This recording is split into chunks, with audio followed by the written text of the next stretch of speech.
प्रभु यीशु के मधुर और प्रिय नाम में आप सभी को जय मसीह की। प्रभु ने एक मौका और दिया कि मैं आप लोगों के बीच में आकर प्रभु के जीवित कलाम को रख पाऊं। आज का वचन जो हमें मिलता है वो है प्रकाशित वाक्य, उसका पहला अध्याय और तीसरा पद।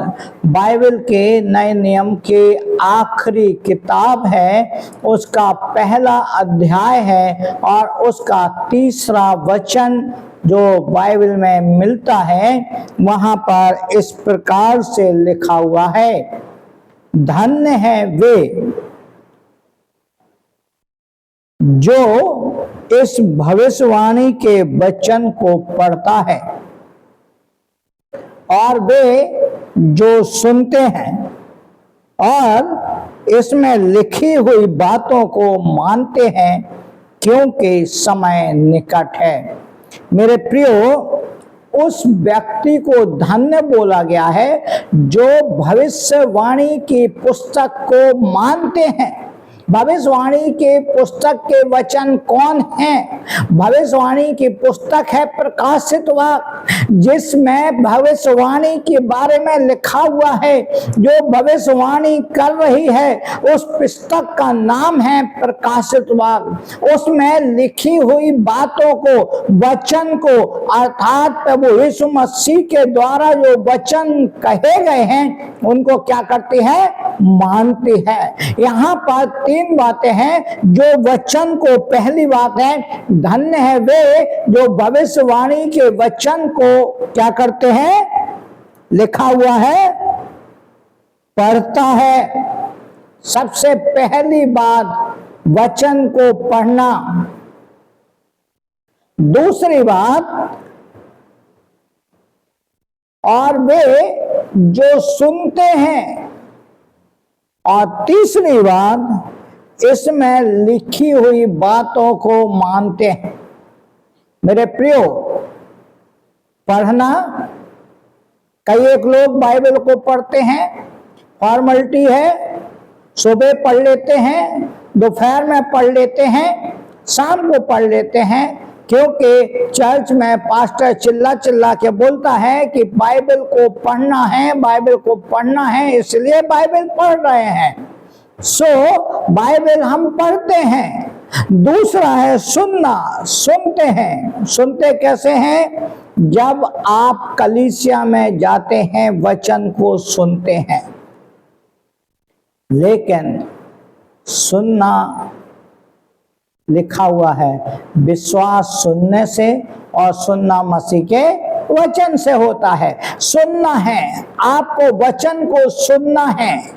इस कान से सुन के इससे निकालना नहीं है, बल्कि आपको सुनना है, सुनकर यहाँ पर बैठाना है।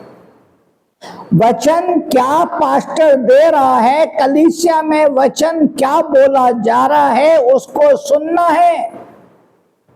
और तीसरी बात, लिखा हुआ है, इसमें लिखी हुई बातों को मानते हैं। जब आप पढ़ेंगे तब आप सुनेंगे, और जब आप सुनेंगे तो उनको मानेंगे। ये तीन बातें हैं जो बाइबल हमें बता रही है। इन तीन बातों को मेरे प्रियो मानना बहुत जरूरी है। पहली चीज है कि हमें वचन को पढ़ना है, और जो हम वचन पढ़ रहे हैं उसको क्या करना है? सुनना है। और जब सुन रहे हैं तो उसको क्या करना है? मानना है। इसमें लिखी हुई बातों को मानना है।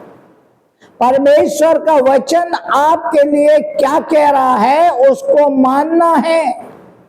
बाइबल का वचन बताता है कि परमेश्वर का वचन जीवित है, पवित्र है और दो धारी तलवार है। वह गांठ गांठ और गूदे गूदे को छेदती है। इब्रानियों की पत्री में लिखा हुआ है। मेरे प्रियो, इसको आपको समझना जरूरी है। एक जगह से हम और पढ़ेंगे, रोमियो उसका 13 अध्याय और 11 पद, रोमियो 13 का 11, यहां पर इस प्रकार लिखा हुआ है, समय को पहचान कर ऐसा ही करो, इसलिए कि अब तुम्हारे लिए नींद से जाग उठने की घड़ी आ पहुंची है, क्योंकि जिस समय लिखा है, जिस समय हमने विश्वास किया था उस समय के विचार से अब हमारा उद्धार निकट है। लिखा है अब नींद से जाग उठने की घड़ी आ पहुंची है। कैसे आप नींद से जागेंगे? जब आप वचन को सुनेंगे, जब आप वचन को पढ़ेंगे, वचन को सुनेंगे और वचन को पढ़ेंगे। लिखा है वचन को पढ़ेंगे, सुनेंगे और मानेंगे। तो इसलिए आपको नींद से जाग उठने की घड़ी आ गई है। आपको नींद से जागना होगा। अभी भी समय है, नींद से जाग जाइए। अभी तक मनुष्यों ने अपने हिसाब से अपने समय को बिताया है, लेकिन परमेश्वर का वचन कहता है अब तुम्हें नींद से जाग उठने की घड़ी आ गई है। मेरे प्रियो, ये वचन जीवित है। ये वचन आपके जीवन को बदलने वाला वचन है, लेकिन बदलेगा कब? जब आप उसे पढ़ेंगे, जब आप उसे सुनेंगे और जब आप उसे मानेंगे, तब परमेश्वर का वचन आपके जीवन में काम करेगा। आइए हम प्रार्थना करें।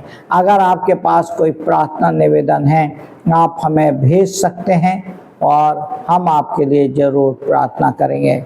आइए हम प्रार्थना करें। सारे आशीषों को देने वाले हमारे स्वर्गीय पिता परमेश्वर, राजाओं के राजा, प्रभुओं के प्रभु, हम आपका धन्यवाद करते हैं इस वचन के लिए जो आपने हमें दिया है।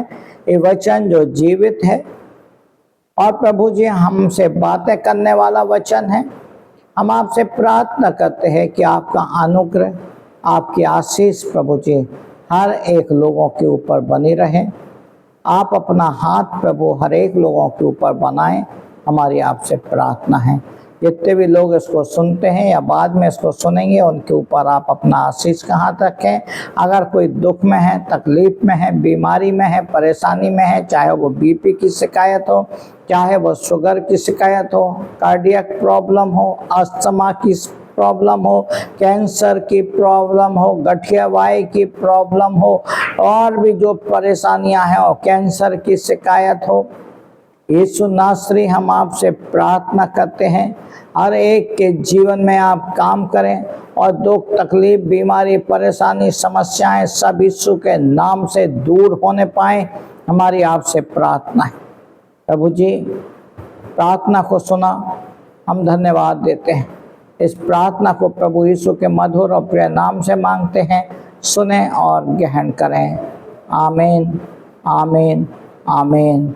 अब हमारे पिता परमेश्वर का प्रेम, प्रभु यीशु मसीह का अनुग्रह, पवित्र आत्मा की मीठी संगति और सहभागिता हम में से हर एक के ऊपर, और जितने इसको सुन रहे हैं उनके ऊपर, उनके परिवार के ऊपर, और जितने बाद में से सुनेंगे उनके और उनके परिवार के ऊपर, अब से लेकर प्रभु यीशु के द्वितीय आगमन तक बनी रहे। आमीन, आमीन और आमीन। आप सभी को जय मसीह की